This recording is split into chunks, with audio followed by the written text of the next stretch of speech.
Semua doa di Al-Quran istimewa, ada peruntukannya. Tapi ada salah satu ayat yang bisa memberikan inspirasi kepada kita, diterapkan di setiap kehidupan, termasuk ketika akan berinteraksi dengan Al-Quran. Doa ini tercantum di Quran surah ke-21 Al-Anbiya di ayat 87 sampai 88 pada kisah Nabi Yunus alaihissalam. Dari 83 sampai 84 Nabi Ayub alaihissalam, Nabi Zakaria, kemudian selanjutnya 85, 86, 87, 88-nya kemudian masuk kepada kisah Nabi Yunus alaihissalam. Wa dhannuni idh dhahaba mughadiba wa dhanna an lan naqdira alaihi fanada fi dhulumati an la ilaha illa anta subhanaka inni kuntu minadh dhalimin. Nah, ini dawamkan doa ini. Termasuk kalau kita ingin berusaha berinteraksi dengan kebaikan, kayak kita misalnya mau coba menghafal Quran, kayak kita mau coba membaca Quran dengan baik, atau kita coba misalnya mendapatkan kesuksesan dalam pekerjaan, atau kita mengatasi gangguan dalam kehidupan. Ini masuk semuanya. Kenapa? Karena dasar pertama, ini ada 3 bagian di doa ini yang penting kita garis bawahi. Pertama, la ilaha illa anta, ya, awas. 2, subhanak. 3, inni kuntu minadh dhalimin. Jadi kalau kita zikirkan misalnya la ilaha illa anta subhanaka inni kuntu minadh dhalimin, la ilaha illa anta subhanaka inni kuntu minadh dhalimin. Kalimat la ilaha illa anta, yakni la ilaha illallah, ini dasar semua kehidupan kita. Dahsyatnya kalimat ini. Ya, dari kalimat inilah kita tercipta. Dari kalimat inilah kita diminta untuk beribadah. Makanya beliau tadi menyitir Quran surah ke-51 Ad-Dariyat di ayat ke-56. Wa ma khalaqtul jinna wal insa illa liya'budun. Tidaklah aku ciptakan jin dan manusia kalian kecuali untuk menyembah aku. Dan penyembahan pertama itu ditafsirkan kalimat la ilaha illallah. Quran surah Thaha ayat ke-14. Innani anallahu la ilaha illa ana fa'budni. Wa ma khalaqtul jinna wal insa illa liya'budun. Jadi tujuan kita beribadah kepada Allah Subhanahu wa taala untuk la ilaha illallah. Hadirnya kita di sini hidup di dunia la ilaha illallah. Bahkan orang berjuang jihad fi sabilillah sampai wafat karena la ilaha illallah. Bahkan orang kalimat terakhirnya dalam hidup untuk la ilaha illallah. Kalimat akhir hidupnya, man qala la ilaha illallah fi akhir hayatihi dakhala al-jannah. Kalau ada orang bisa mengucapkan la ilaha illallah akhir hidupnya, dijamin oleh Nabi sallallahu alaihi wasallam dengan lisannya masuk surga.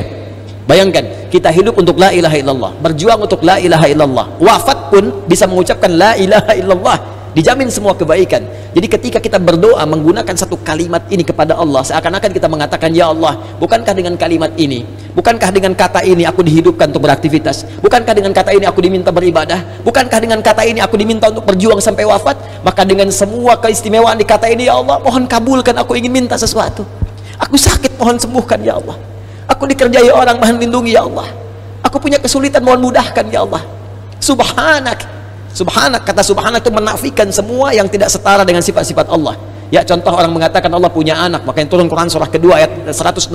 Wa qalu takhadzallahu walada subhana. Tepikan semua yang tidak ada hubungan dengan Allah Subhanahu wa taala. Karena itu ketika kita mengatakan subhanak, ya Allah, aku meyakini enggak ada Tuhan selain Engkau. Enggak ada sifat-sifat yang layak Engkau sandang kecuali apa yang telah Engkau tetapkan. Aku mohon ampun, ya Allah, selama ini inni kuntu minadh dhalimin. Aku salah. Aku salah, ya Allah. Aku katakan Tuhan hanya Engkau, tapi aku kadang diperbudak dunia. Aku ikut sesembahan dunia. Aku akhirkan ketika Engkau minta, Engkau panggil sholat, aku mengikuti panggilan dunia. Aku katakan subhanak, Engkau yang maha suci, Engkau yang maha esa, Engkau yang maha agung, tapi aku mengagungkan yang lain. Aku salah, ya Allah. Inni kuntu minadh dhalimin. Aku salah. Nah, kalau kita dawamkan doa ini dalam kehidupan, la ilaha illa anta subhanaka inni kuntu minadh dhalimin, maka satu kalimat ini adalah kalimat yang sangat indah yang bisa mempercepat doa. Tahu dari mana ini semua? Jawaban ayatnya, lihat ayat selanjutnya, fastajabna, istikhdami fa harfu atfin rabitin baina syai'aini bila hudud. Cepat, huruf yang mengikat dua peristiwa dan berlangsung tanpa jeda. Peristiwa pertama berdoa, peristiwa kedua jawaban dari doa. Ya, wa qul wa fi hadhil ayat min ayat 83 84 qul fastajabna di ayu fastajabna pakai fa semuanya. Fastajabna, kami akan cepat jawab. Fastajabna, kami akan cepat jawab.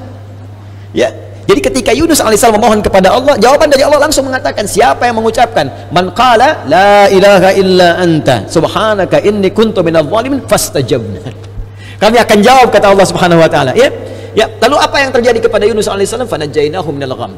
Ya, kami lepaskan dari kesulitan hidupnya. Ya, tapi kalimat yang indah bukan kami bebaskan dari perut ikan paus, kami lepaskan dari gham. Gham itu kalimat am yang umum, ya, masih luas, sesuatu yang membuat kita gelap. Bukankah Anda kalau mendapatkan berita dari kantor, Anda sekarang berhenti kerja, gelap langsung. Padahal harinya siang. Ya, bisa kepleset di jalan, gitu kan? Lamaran ditolak langsung gelap, gitu kan? Itu gham namanya. Wa kadzalika nunjil mu'minin. Demikianlah kalau ada orang beriman setelah ini mengamalkan doa yang sama, kata Allah, kami jamin kami akan kabulkan seperti aku mengabulkan doanya Yunus alaihissalam.